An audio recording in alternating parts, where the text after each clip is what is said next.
উফ দেখেন কত ফিট, 1100 ফিট, 1100 ফিট উঁচু থেকে সবাই নামছে এই খাড়া জায়গাটা থেকে।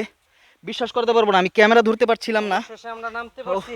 দেখেন আমি আসলে কিভাবে নামতেছি, আমি ঘেমে শেষ, একদম বাজে অবস্থা।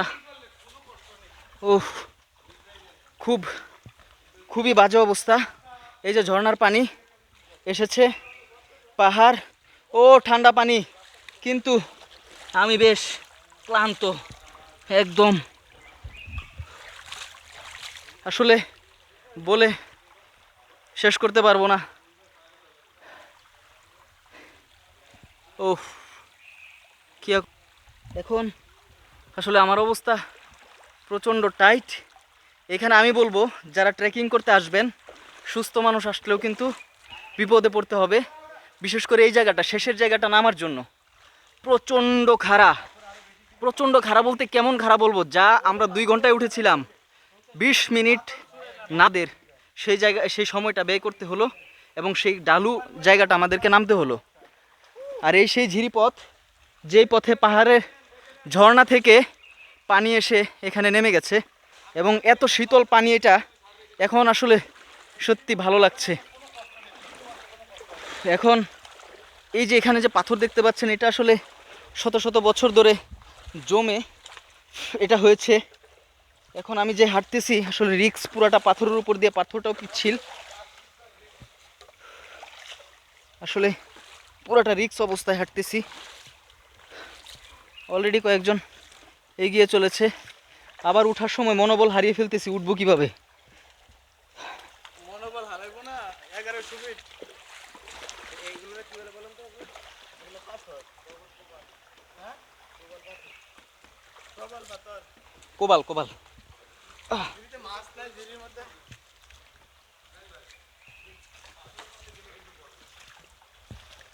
উফ, এইখানের এই রাস্তা নেমে এসেছে ছমছমে পুরা অবস্থা। ওবায়দুল লাঠি নিয়ে এখন পর্যন্ত এই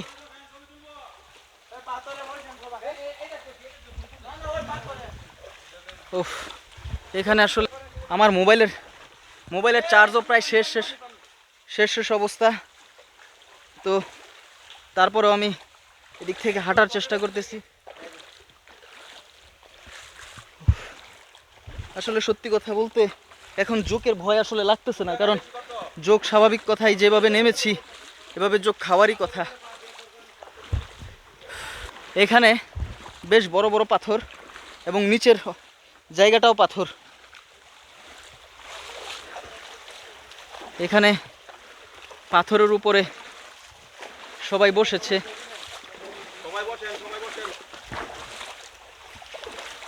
আচ্ছা, এই পাথরের উপরে সিঙ্গেল করে নেন, ডবল করে নেন, আগে সিঙ্গেল তো। এখানে পুরা জায়গাটা পাথরে ভর্তি। আস্তে পাথরের পরে হ্যাঁ বসতেছি। এখানে আমরা একটা ফটোশুট নিব, তো আমি এখানে ক্যামেরাটা রাখলাম। আমি ক্যামেরাটা রেখে দিলাম। পাথরের পরে পা কিন্তু খুব সতর্ক করে দেবেন।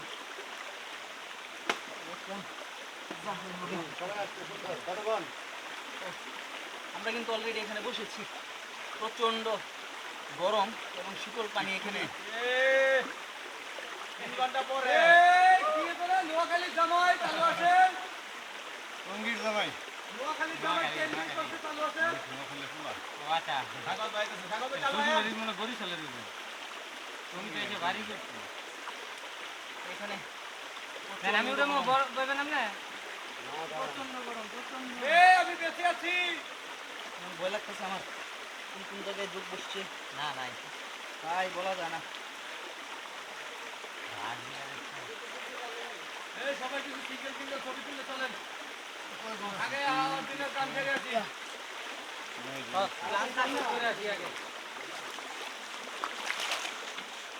উফ, মোটামুটি এখানে সবাই বসেছে ছবি ওঠানোর জন্য। আমরা সামনের দিকে এগিয়ে যাব। এখন আমাদের এদিক থেকে দেখতে, আলামিন ভাই আসেন, ওফ এখন ওফ এখন আসলে পাথরের উপরে প্রচণ্ড পিচ্ছিল, আমি ক্যামেরা দেখাচ্ছি। এইগুলো লেখছে কিভাবে ভাই? এটি লেখছে কেমনে? এই যে পাথরের উপরে লেখা খুদাই করছে, এই যে এই লেখাগুলো অনেকে লিখে গেছে। ইয়া, আসেন।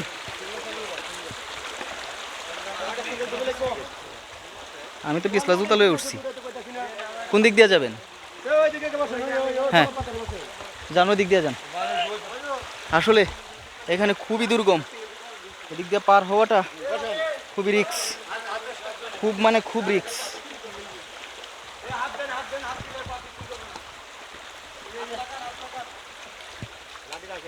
ইয়া, আমরা যে কিভাবে পার হচ্ছি হ্যাঁ বলে বোঝাতে পারবো না।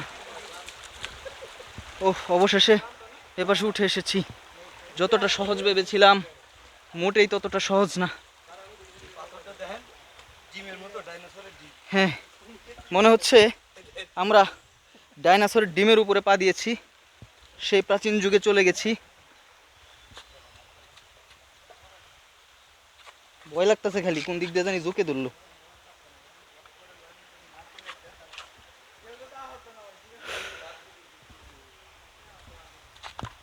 সবাই হাত লাগান পার করে বর্ষা করে নালে ডাঙা দিয়ে ওঠেন। উমা আমনে করে দেখে দেখে তো আমি এই পাশ দিয়ে এলাম।